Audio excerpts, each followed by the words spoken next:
Assalamualaikum warahmatullahi wabarakatuh.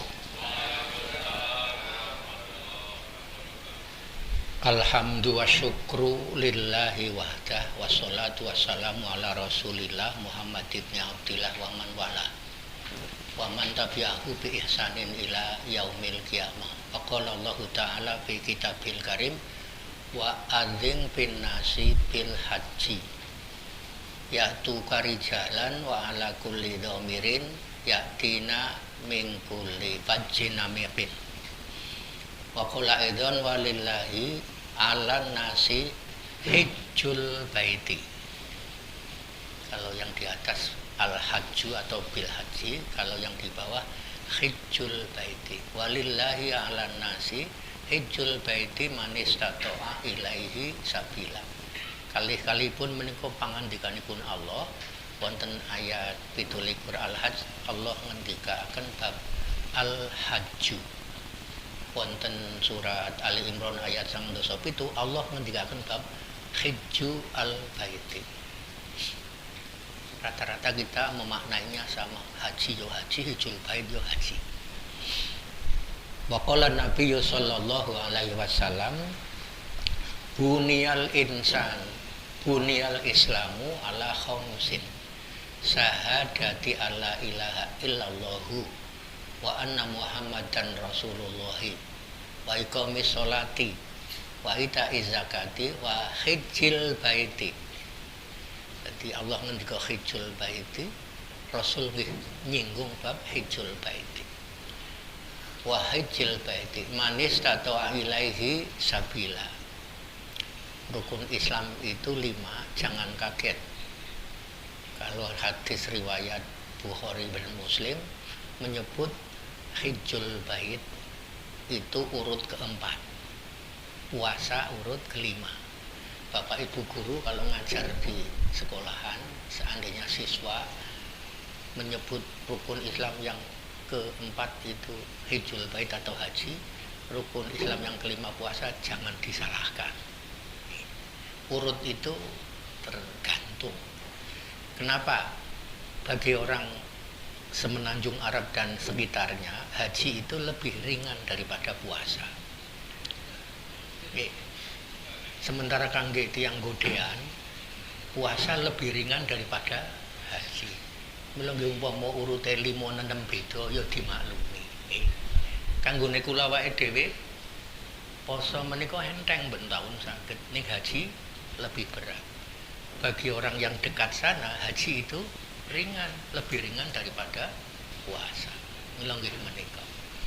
Hadirin rahimakumullah, pengurus ranting IPHI Sidorejo Godian ingkang berbahagia. Alhamdulillah sonten menika kula panjenengan saged pinanggih malih. Kula matur pinanggih malih soalipun pun ate. Jadi ini ketemu lagi, mudah-mudahan menambah wawasan, menambah semangat, menambah ilmu, dan menambah semakin dekatnya kita kepada kemabruran, semakin akrab juga. Durasinya kalau normal 1 jam, ning ketingalipun boten kudu 1 jam. Saya bisa ringkas jadi setengah jam. Kalau mau lebih ringkas lagi seberapa jam. Kalau mau yo 5 menit ning langsung kesimpulan. Kula dirumiyinake daripada sambutan, saya tahu supaya mungkin waktunya tidak terlalu lama. Tutup nggih, men tutup. Hadirin rahimakumullah, apa yang tadi dituntunkan atau dipimpin kita membaca bersama-sama oleh Pak Haji Dukuh Yulianto menika mujudaken tilawah. Itu tadi tilawah. Tilawah itu dengan qiraah itu bedanya apa? Qiraah itu membaca, tilawah itu membacakan. Kalau kita baca untuk sendiri, disuarakan atau tidak, itu namanya qiraah. Kalau kita membacakan untuk diikuti, untuk didengar, untuk dinilai, musabaqah tilawah, itu namanya tilawah. Jadi bedanya qiraah dengan tilawah. Menurut saya, menurut panjenengan boleh beda. Qiraah itu membaca, tilawah itu membacakan. Nah, tadarus yang kita biasa menyebut tadarus di bulan Ramadan itu sebenarnya belum sampai kadar tadarus. Tadarus itu artinya adalah mengambil pelajaran. Darsun, pelajaran apa yang bisa diambil dari bacaan atau qiraah atau tilawah. Mungkin artinya, apalagi tafsirnya ya. Jadi tadi ya qiraah sekaligus tilawah. Kalau nanti saya membacakan ini namanya tadarus. Tadarus itu pengambilan pembelajaran dari ayat yang kita baca. Kalamullah kita pelajari. Jadi kalau membaca target koyo Ramadanan kayak sebenarnya belum tadarus itu, baru qiraah. Apalagi sendirian tidak ada yang mendengarkan atau tidak ada yang menirukan, itu qiraah. Baru kalau disampaikan seperti Pak Haji Yulianto tadi itu tilawah. Atau kalau dilombakan MTQ tilawah. Nah, saya nanti tadarus. Tadarus itu mengambil pelajaran. Tadabur lebih dalam lagi mengambil hikmah. Dubur itu artinya yang dibalik. Apa yang dibalik yang tersurat. Jadi tadarus mengambil pelajaran sekedar tahu terjemahnya, syukur tafsirnya.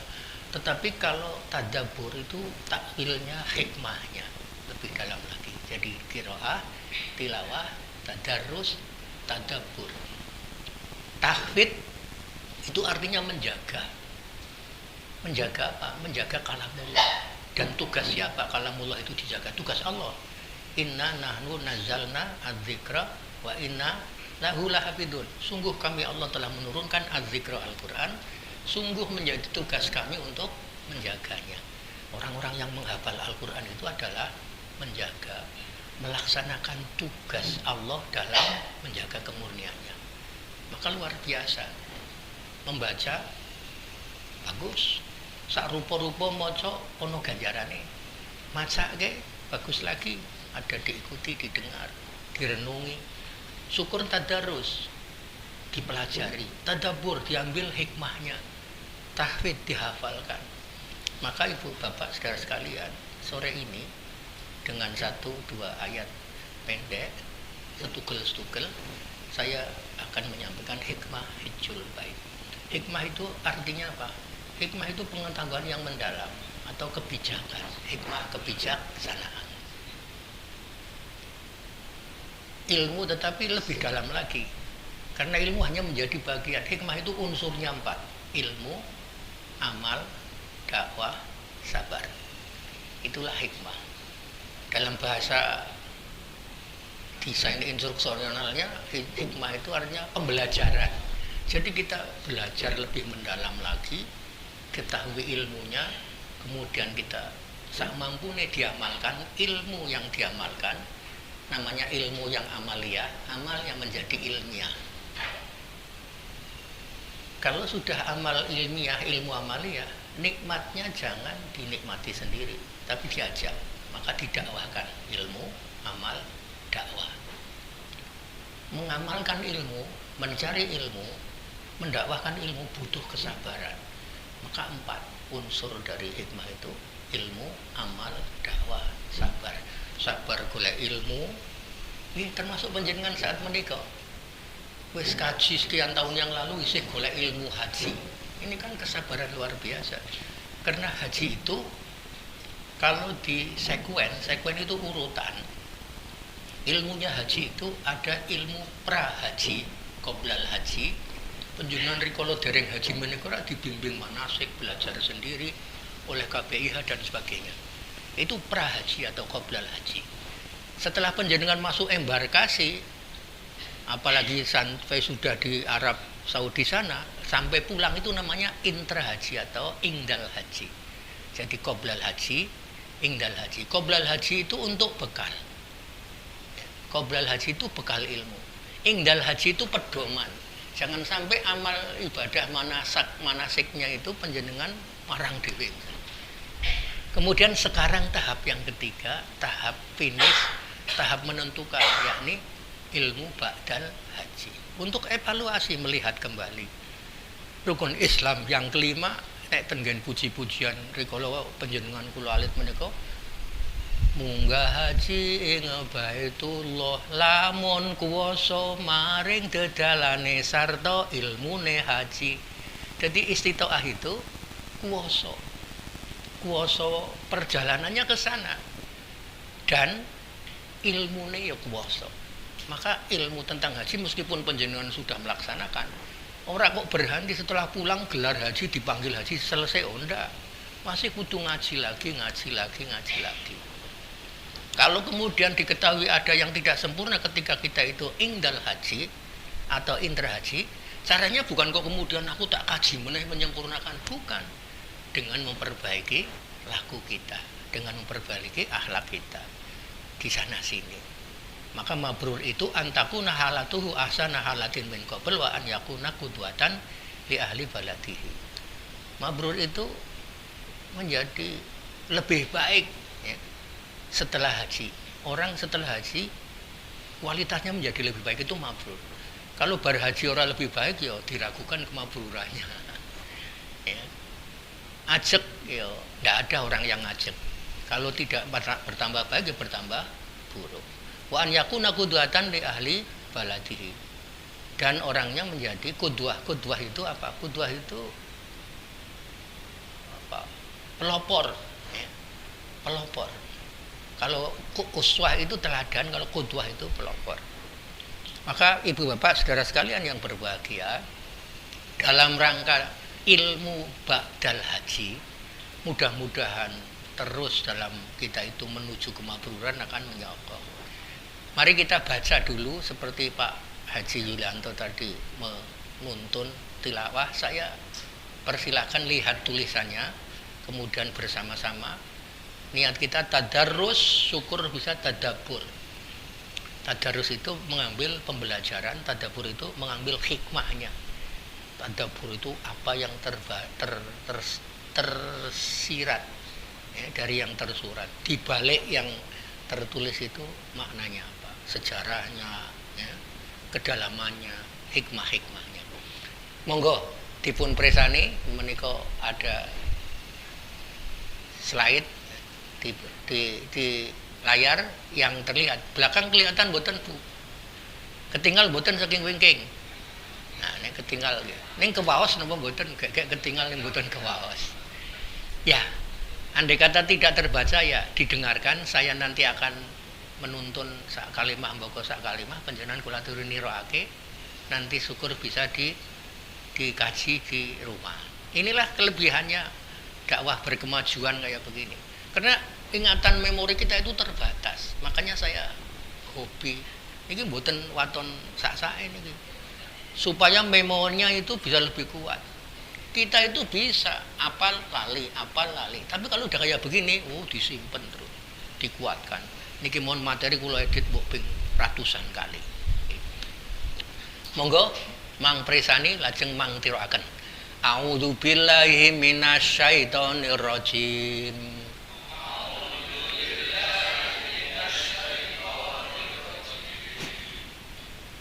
Wa adzin fin nasi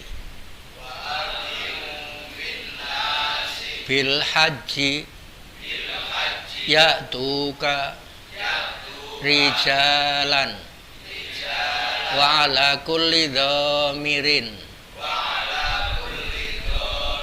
ya'tina min kulli fajjin amiq. Surat menapa menika? Al-Hajj ayat sami apal nggih. Ono tulisane. Ya, inilah salah satu wujud konkret dakwah berkemajuan memakai media. Kita optimalkan pendengaran kita seksama, penglihatan kita gunakan, lesan kita baca, angan-angan pikiran kita nanti tafsirkan dan sebagainya. Kemudian kita memo. Ini kita simpen, jadi umpami lali niki pun boten hilang. Ibu bapak saudara sekalian yang berbahagia, inilah ayat yang berbicara tentang haji. Sejarahnya, historisitasnya adalah Allah ini ku dawuh marang Nabi Ibrahim. Seluruh nabi konon haji, Tetapi kita tidak tahu informasinya. Maksimal informasi tentang haji pada zaman Nabiullah Ibrahim alaihissalam sebagaimana diwahyukan kepada Nabi Muhammad SAW lewat Al-Quran. Jadi dan inilah ayat yang menjadikan kula panjenengan menika keroyo-royo nganti sing dereng we antri. Wa adzin bin nasi bil haji Ibrahim. Jadi ini mukhatabnya adalah Ibrahim. Belum Muhammad. Ibrahim undangan menungso supaya padha kaji. Jadi ini undangan. Undangan siapa? Allah. Siapa yang disuruh untuk mengundang? Ibrahim. Jadi undangan Allah lewat lesannya Ibrahim haji. Kalau undangan Allah untuk sholat jamaah 5 waktu adalah lewat lesannya muadzin.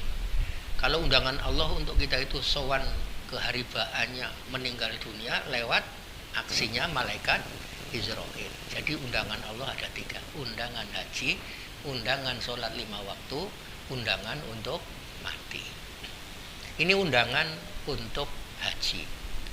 Wa adzin bin nasi bil haji Ibrahim undangan menungso supaya padha haji. Rikala semanten dalam satu keterangan tafsir nganti Nabi Ibrahim niku setengah napa? Interupsi ya Allah kados pundi kula menika didhawuhi kan ngundang manusa. Kula li menerjemahkan undangan sak kabeh menungso. Kabeh. Panjenengan kula menungso nggih. Rikala semanten dereng wonten wis diundang, perintah. Nabi Ibrahim berbalik bertanya Allah bagaimana saya mengundang manusia padahal suara saya terbatas. Dan manusia itu sumebar. Apa ya kira-kira kula saged ngundang? Gampangannya Allah li mengunci dengan satu jawab, tugasmu mengundang, perkara menghadirkannya adalah tugas saya. Maka Nabi Ibrahim masuk naik ke Jabal Qubais. Jabal Qubais itu gedung istana raja yang coklat-coklat itu kosong niku, beribu kamar ya, tapi miliknya raja. Kalau ada tamu negara saja di situ. Itu naik ke Jabal Qubais, kemudian diriwayatkan Nabi Ibrahim kemudian mengundang, "Hei manusia, kalian diundang oleh Allah untuk berhaji." Dengan demikian memang haji adalah undangan. Belum ditentukan, diberitakan tentang hukumnya. Wajib mboten nonton. Pokoknya tugasmu mengundang, sing diundang sak kabeh menungso. Riwayatnya begitu. Kemudian Nabi Ibrahim mengundang, Allah menegaskan, setelah kamu undang ya'tuka rijalan wa ala kulli dhamirin. Orang yang kamu undang manusia itu nanti akan mendatangimu dengan jalan kaki dan dengan ada yang naik unta yang kurus. Inilah sekaligus jawab kowe iki tugasnya mengundang, nanti menjadi kewenangan saya untuk menghadirkan. Ya'tuka, mereka akan mendatangimu. Mu siapa? Ibrahim. Kalau panjenengan rikala semanten tindakan Baitullah, Hijjul Bait, mendatangi Ibrahim, Ibrahim sudah tidak ada, makam Ibrahim ada di situ. Makam Ibrahim bukan kuburan Nabi Ibrahim. Makam Ibrahim itu ya telapak tilasnya Nabi Ibrahim ada di situ. Ya tuka rijalan, mereka akan mendatangimu dilakoni nganti mlaku. Ya. Ana sing mlaku, ana sing numpak unta sing kurus, unta sing gering. Le kurus le gering mboten saka ngomah unta gering ditumpaki. Bagi yang tidak punya unta ya jalan kaki, yang punya unta pakai unta. Untane saka ngomah niku unta. Unta lemu, unta yes. Kaya mobil ya mobil apa lah. Ukuran saniki. Le dadi kurus, le dadi unta yang gering ya. Nganti di situ saking adohe, saking suwene, saking panase. Jadi bukan kok unta kurus dinaiki. Maka sekaligus ini pelajaran bagi yang kelemoan. Nek do kepengin kurus ora susah dadak diet. Tiru ilmune unta. Nggo muga ajine kok urung mlaku sing adoh sing suwe pepanasan aja kok ngemil kok ora ya kuru. haji jalan kaki. Ya pada saat itu ya anane ming jalan kaki atau naik unta dan sebagainya, naik jaran, naik apa tadi disebutkan unta.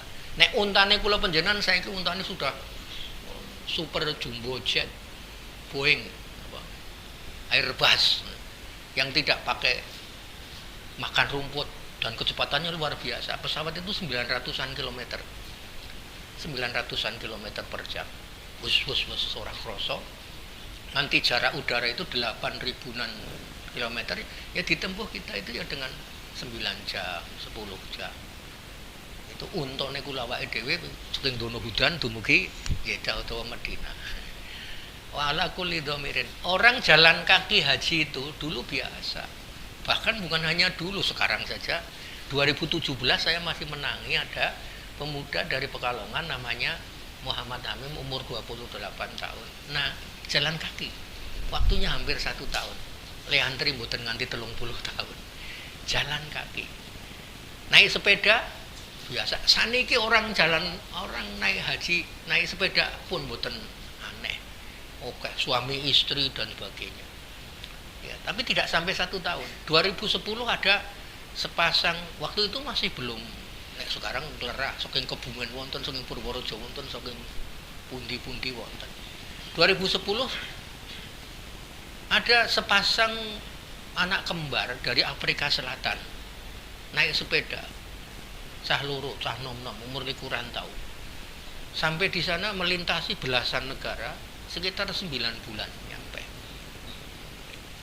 Jadi ini nubuat.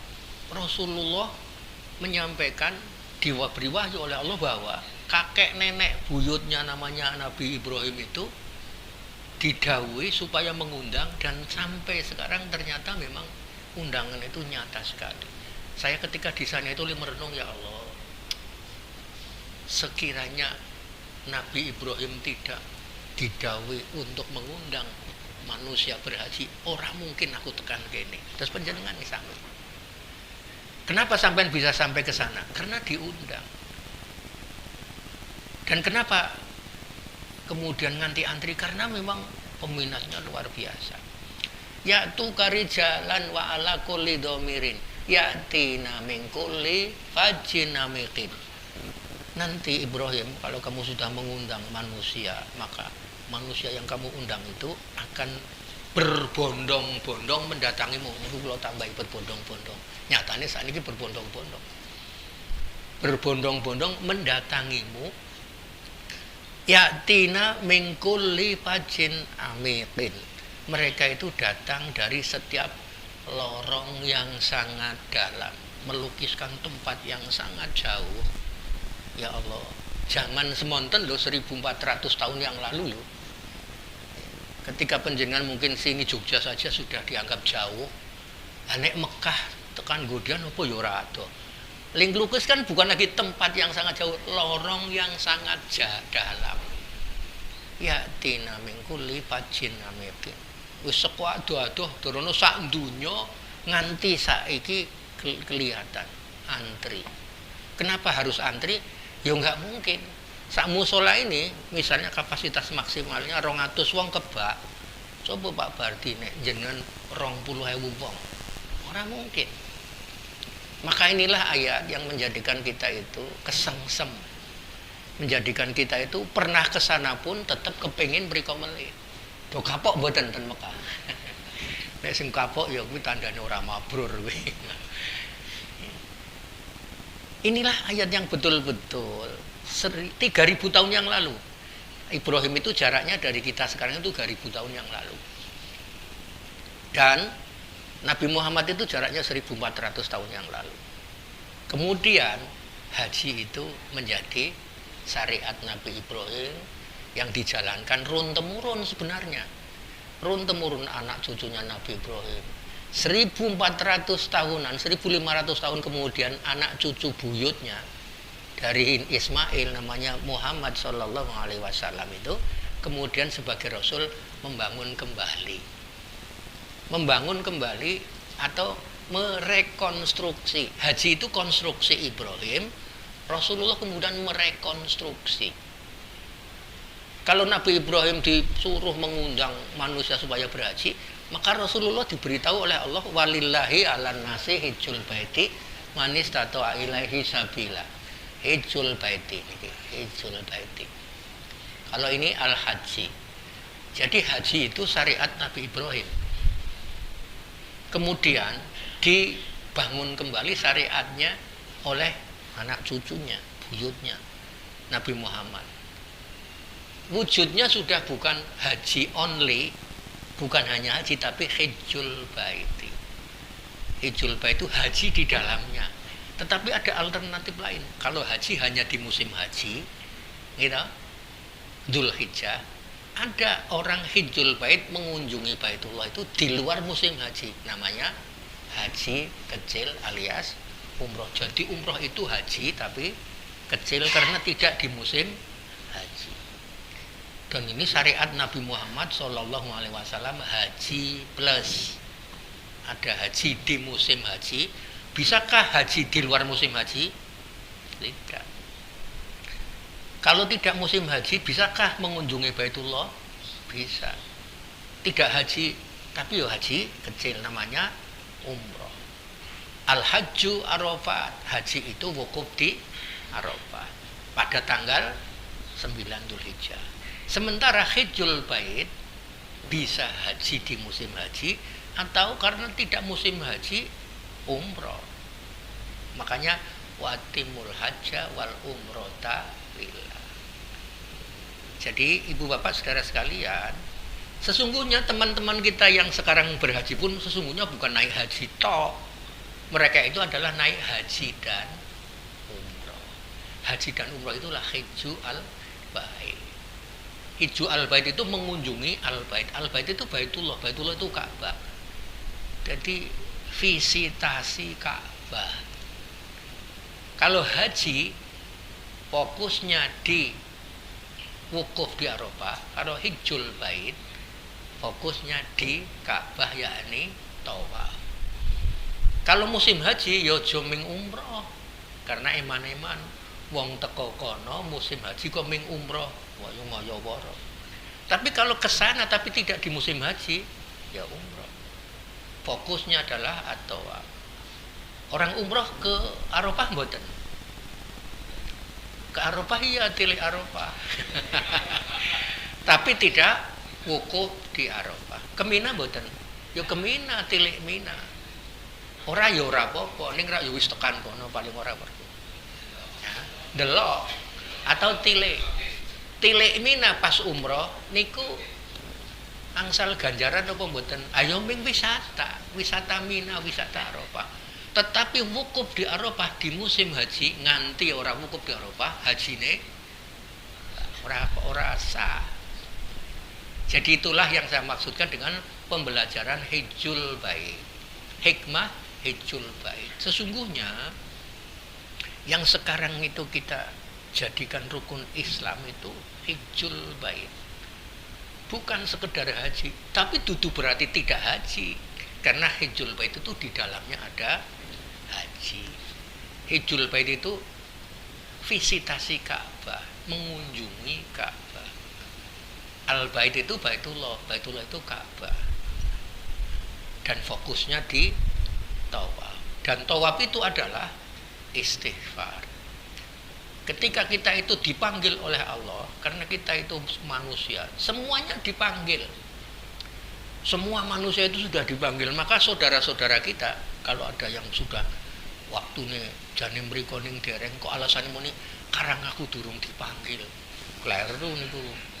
Sejak zaman Nabi Ibrahim, Allah sudah perintahkan supaya Nabi Ibrahim itu memanggil semua manusia. Jadi semua sudah dipanggil, semua manusia. Bahkan tidak disebutkan agamanya apa dan tidak disebutkan hukumnya.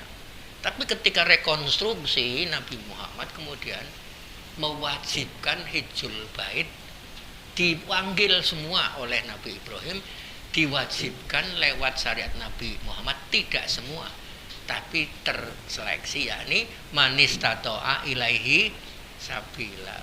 Manistato'a ilaihi sabila itu sing istito'ah. Istito'ah itu banyak kita memaknai, mengartikan mampu. apalagi mampu ongkose. Ndak. Istitoah itu kuwasa. Lamun kuwasa maring dedalane. Jadi kuasa itu kuasa perjalanannya sabila dan kuasa ilmunya. Kalau ongkos, banyak yang ongkos turah tapi tidak mau. Jadi mampu tidak mau ya ora kaji, ora umroh, kepara wegah utawa wedi. Eman-eman nggih saged. Eman-eman. Mau saja tidak mampu, ora apa, ora kaji, ora umroh. Ada nggak orang yang mau saja tidak mampu tapi umroh tapi haji? Ada. Nek soal ragat kan iso diragati. Nah repotnya itu orang yang punya ongkos sehat nganti lan matine ora tekan ono. Itu. Kalau hanya orang tidak punya ongkos, oh banyak yang orang miskin naik haji juga banyak. Atau ada lah. Saking-sakingnya. Ya Allah, kula kepengin kaji, ya Allah, paling mboten kula kepengin umroh. Ya. Ya Allah, kula mboten mampu. Tugas ya Allah memampukan saking gampangnya. Sementara sedulure kula lan panjenengan, kowe iki duwite wis turah, apa-apa dituku. Wis daftar kaji urung. Umroh durung. Ngopo? Ora duwe duit. Apa-apa dituku kok muni ora duwe duit. Iya, nek kon kaji muni ora duwe duit. Barang tanggane tawa lemah, mampu. Itu orang semacam begini itu perlu didakwahi. Kathah nggih. Mboten kathah. Jadi Ibu bapak saudara sekalian, haji adalah panggilan Allah lewat lesannya Ibrahim untuk semua manusia. Saya kepingin menekankan ojo nganti ono menungso kok muni urung dipanggil. Ini yang paling. Umpama jenengan kagungan sederek kok alasan kok ngono. Dibelalakkan matanya untuk ngaji ayat 27 Al-Hajj. Wis dipanggil kowe dening Nabi Ibrahim ke zaman azali ning kowe ki rada ndablek.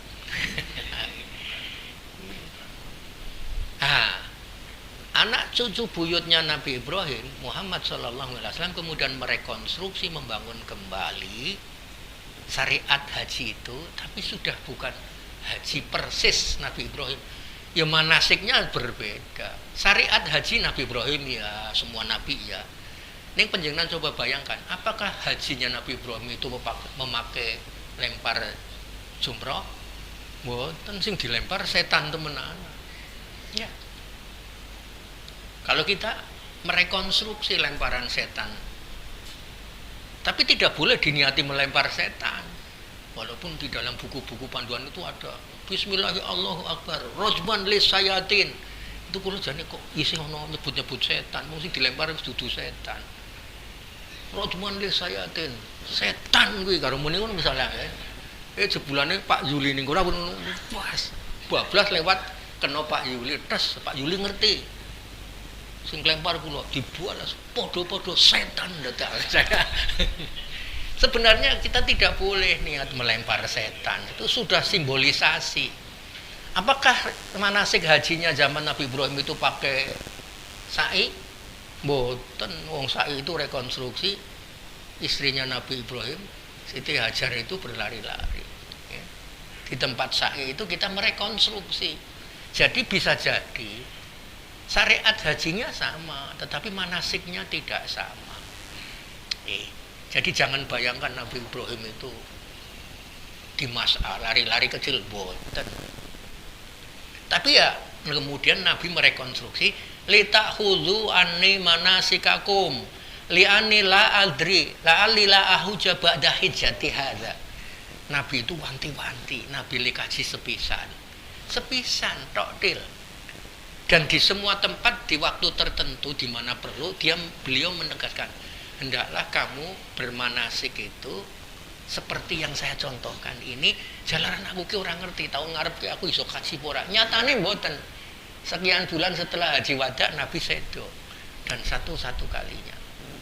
Maka panjenengan kula dibimbing ada manasik prahaji itu supaya aja ngarang dhewe-dhewe. Tapi bervariasi, kadang-kadang juga ada yang ngarang. Maka ritual itu tidak boleh ngarang. Ibadah ritual itu harus plek kudu ana tuntunane. Nah, ibadah sosial bebas.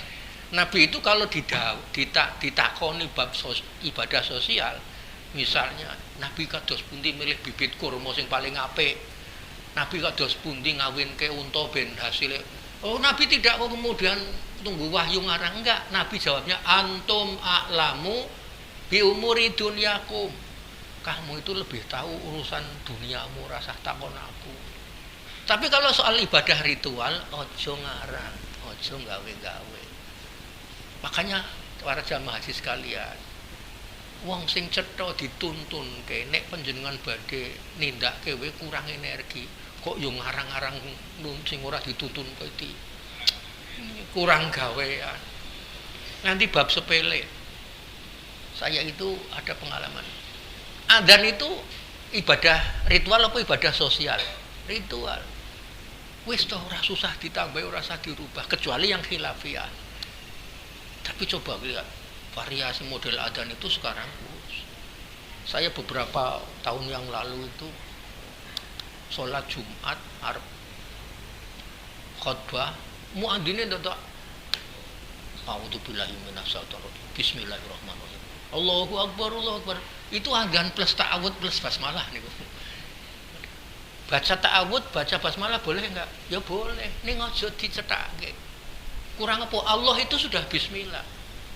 Ono ta'awud, ono basmalah, ono sholawat, akhirnya adzan plus sholawat. Ya, ini soal adzan saja. Qomat itu Allahu akbar, Allahu akbar, asyhadu alla ilaha illallah, asyhadu anna muhammadar rasulullah. Kula adeng khotbah kok sing qomat Allahu akbar, asyhadu alla ilaha illallah wa asyhadu anna muhammadar rasulullah, tambahi wa. Syahadat dengan qomat itu berbeda. Akhirnya kula takon, Mbah, qomat niku jenengan kula saose ilmu nggo sangu mlebu swarga kersa napa purun. Wau jenengan kok asyhadu alla ilaha illallah wa asyhadu anna muhammadar rasulullah tambahi wa. Oh nggih. Mboten angsal napa? Kula muni mboten mual mboten. Mboten angsal napa tambahi wa? Nek kira-kira angsal mang tambahi wa kabeh mawon. Asyhadu alla ilaha illallah wa asyhadu anna muhammadar rasulullah wa hayya 'alas shalah wa hayya 'alal falah wallahu akbar. Ming tambahi wa lho. Kenapa tidak boleh? Karena itu. Makanya ya udah, kita itu belajar tuntunan sing dituntun kene awake dhewe ngamalke we kurang energi. Aku yo nambah-nambahi. Nyuwun pangapunten, ini majelis ilmu ya.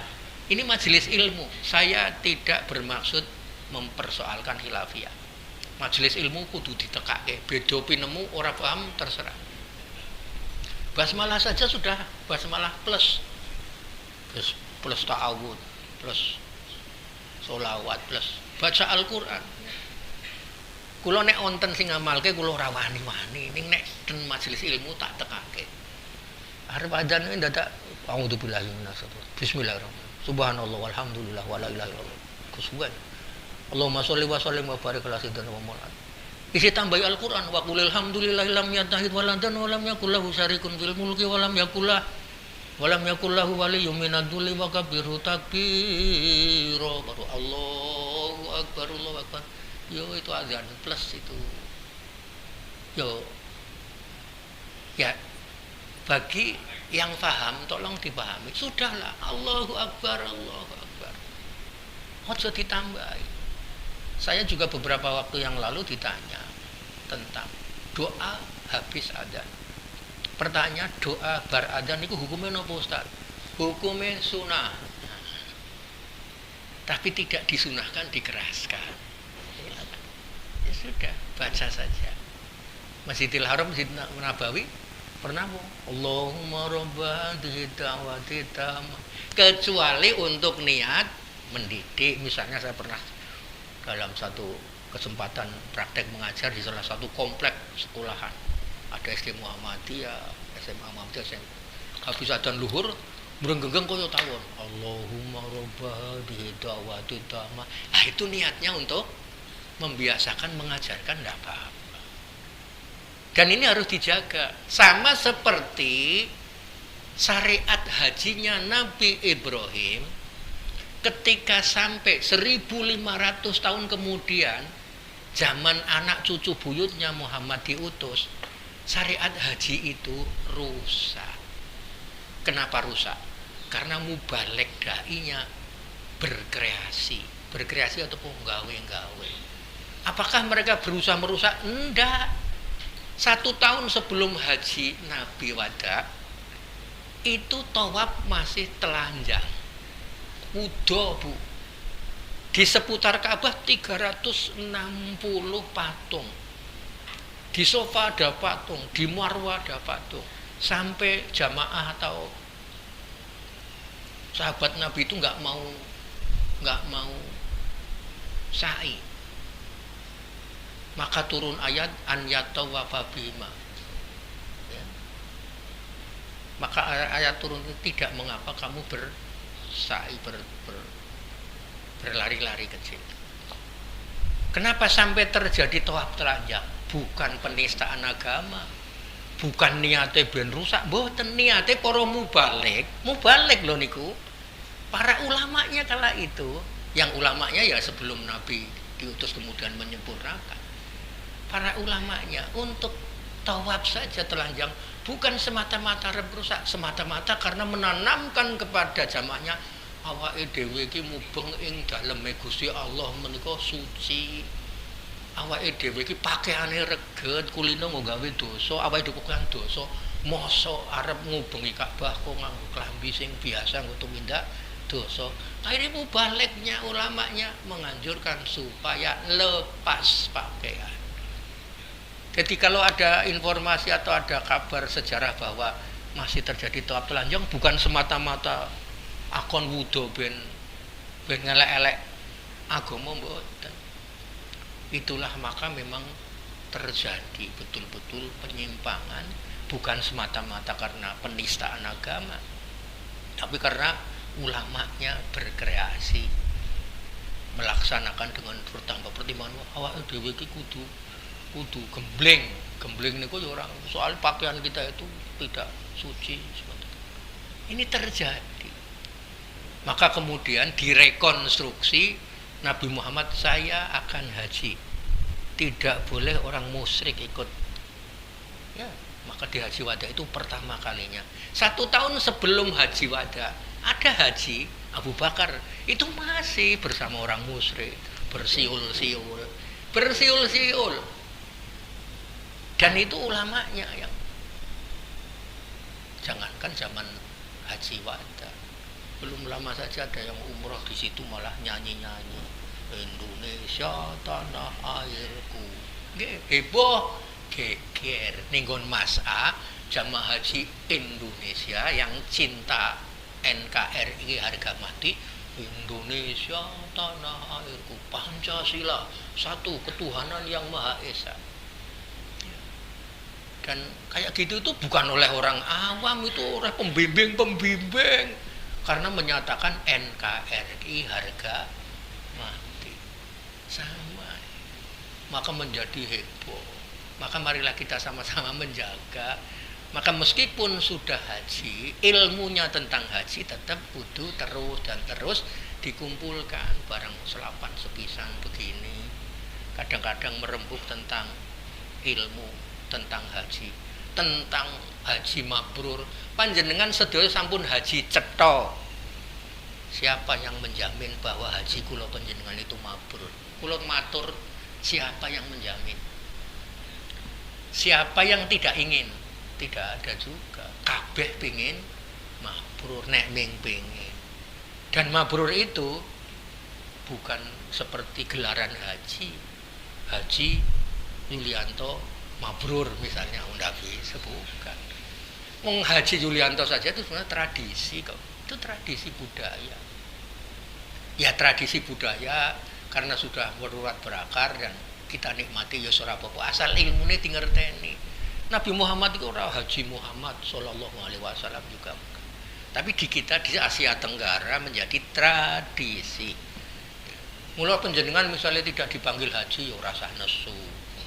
Ora sah tersinggung, kaji entek oke, larang-larang ya malah ora disebut. Nggon tulisan ora ditelus, terus disesel-sesel kayak ha. Mane hajine ping 3 apa ha. Makanya ya mari, mabrur itu sesungguhnya adalah hanya Allah yang tahu. Kita hanya ingin menghibah. Bahkan sampai sekarang penjualan hajinya sudah berlangsung beberapa tahun. Sekarang ini penjenengan juga masih memburu, menuju belum sampai. Aku wis kaji mabrur, sing jamin sopo. Maka orang mengklaim saya hajinya mudah-mudahan mabrur jelas, tetapi aku wis cetok mabrure, wis cetok. Seperti dalam sinetron Tukang Bubur Naik Haji, ya satu-satunya haji yang menuntunkan mengklaim hajinya sudah mabrur ya Haji Muhyiddin itu. Kamu belum tahu ya, saya itu haji 2 kali mabrur semua loh. Tidak. Penjenengan muga-muga le mabrur pun qoblal haji mabrur, ongkose, ilmune, le tekun. Tapi tidak bisa 100%. Kemudian ingdal haji mudah-mudahan juga mabrur. Tapi juga tidak 100%. Kandai kata 100%, masih ada sesisa satu etape ba'dal haji. Siapa yang jamin? Qoblal haji insya Allah mabrur, ingdal haji insya Allah mabrur. Ba'dal haji siapa yang jamin? Tidak ada. Bahkan orang yang merasa sudah mabrur bisa jadi itu tandanya tidak mabrur. Dan mabrur itu memang luar biasa. Yang dibalas surga bukan haji, tapi haji mabrur. Dan haji mabrur itu urusan Allah Subhanahu wa taala. Urusan kita sebagaimana hadis Rasulullah, al-hajju al-mabruru siji antakuna halatuhu ahsana halatin min qabl. Haji mabrur itu haji yang setelah haji orangnya menjadi lebih baik. Kalau berhaji kok tidak lebih baik, ya kira-kira standarnya orang mabrur. Apakah harus sempurna? Tidak. Orang tidak sempurna, masih ada lupa, masih ada salahnya, segera menyadari. Yang penting berusaha memperbaiki diri. 1. Antakuna halatuhu ahsana halatin min qabl. Kedua, wa an yakuna qudwatan li ahli baladihi. Ini sangat sosial sekali. Ibadah sosialnya harus kelihatan. Keadaannya menjadi lebih baik. Kemudian wa an yakuna qudwatan li ahli baladi. Dia menjadi qudwah. Qudwah itu apa? Pelopor. Pelopor itu apa? Orang yang di garis depan. Wani kelangan, gelem kangelan. Itu pelopor. Itu ngurusi IPH itu pelopor loh. Ngurusi takmir masjid itu pelopor. Orang no bayare kok. Mung dipaidu. Itu kepeloporan. Pelopor itu wani, kangelan, gelem kelangan. Kelangan itu sedekah. Kangelan itu mengurus yang tidak ada imbalannya, bukan tidak ada di dunia, tidak kelihatan, tetapi maka haji itu mestinya bar kaji wonge mesti luwih apik, tur dadi contoh, dadi pelopor, dadi pejuang, dadi perintis. Kangelan yo gelem, kelangan yo wani. Ora gelem kangelan ki wong pelit. Ora waninan ki ora gelem tampil kon dadi pengurus mo. Karang orang no honore copo pengurus IPHI honore sesasi sak yuta, aduh rebutan misalnya. Makanya ya, jadi Bapak Ibu saudara sekalian, sekali lagi haji adalah panggilan Allah lewat lesanya Ibrahim. Tidak ada kewajiban. Ini kalau semanten tidak ada keterangan hukumnya wajib. Andai kata ada itu tak penafsir. Tetapi ketika direkonstruksi oleh anak cucunya, hijjul bait namanya, alan nasi wajib, lillahi karena Allah. Dan hijjul bait itu fokusnya di tawaf, mengunjungi Baitullah. Mengunjungi Baitullah itu untuk apa? Untuk tawaf, bukan untuk. Dan tawaf di Baitullah itu lebih utama daripada sholat di Baitullah. Sholat di Baitullah itu lebih utama daripada sekedar duduk-duduk di Baitullah. Hadis Rasulullah mengatakan, Inna lillahi mi'atan wa isrina rahmatan ingda baitihil haram. Situna lit ta'ifina wa arba'una lil musallina wa isruna lin nadirin. Ini hadis. Sesungguhnya Allah itu mempunyai 120 rahmat di seputar Baitullah. Yang 120 itu dibagi 60 untuk yang tawaf, maka tawaf lebih utama. 40 untuk yang sholat di Baitullah itu 40 rahmat. Dan 20 untuk yang memandang Baitullah itu juga. Maka datang ke sana memandang tok ibadah, apalagi tawaf, apalagi sholat, apalagi umroh, apalagi haji. Inilah yang dimaksud dengan hijju al-bait. Datang di Baitullah, melihat Baitullah, melihat Ka'bah, melihat orang tawaf, itu saja merupakan ibadah. Dan hukumnya sunnah bagi yang sudah pernah, wajib bagi yang belum pernah. Maka memang wajibnya sekali, selebihnya adalah sunnah. Milo panjenengan yen kepingin mriko melih ora sah ngoyo-woro haji, karena haji itu kuotanya luar biasa. Ini soal administrasi, bukan soal syar'i. Innalillahi mi'atan wa isrina rahmatan inda baitihil haram. Allah itu mempunyai 120 rahmat di Baitullah Al-Haram. Situna lit taibin, 60 untuk yang tawaf, wa arbauna lil musallin, 40 untuk yang sholat, wa isruna lin nadirin, 20 untuk yang melihat. Jadi melihat. Ketika kita capek umroh, arep tawaf kok diusel-usel yo kecel, sekedar datang, apalagi yang pakai kursi roda, apalagi yang jalannya juga, datang saja sudah merupakan ibadah. Melihat Ka'bah. Tapi Ka'bah sungguhan, bukan Ka'bah di sajadah yang ditempel di dinding. Bukan. Itu. Makanya marilah kita sama-sama ya, menekuni, menyadari bahwa wajib bagi yang belum pernah sekali, bagi yang kuasa, bagi yang istitoah, bagi yang mampu. Kalau ada orang istitoah, wis kuasa, fisike sehat, danane ono, kok orang mangkat, widoso nek mati. Bagi yang tidak kuasa, tidak punya ongkos, punya keinginan kuat, teruskan. Banyak orang yang tidak punya ongkos ternyata diongkosi oleh orang lain bisa ke sana. Orang masalah, wong miskin naik haji oke, wong sugih ora kaji. Ono. Terutama yang tidak tahu, tidak butuh. Mekaten lan semanten ibu bapak saudara sekalian, masih ada waktu untuk sambutan-sambutan dan sebagainya. Mugi-mugi paham, mugi-mugi manfaat, mugi-mugi kula lan panjenengan tesih saged mriko melih. Misale mboten geneo sampun haji dan umroh, wajibnya sekali. Kalau lebih dari satu kali hukumnya sunnah. Billahi taufiq wal hidayah wa ridha wal inayah. Wassalamualaikum warahmatullahi wabarakatuh.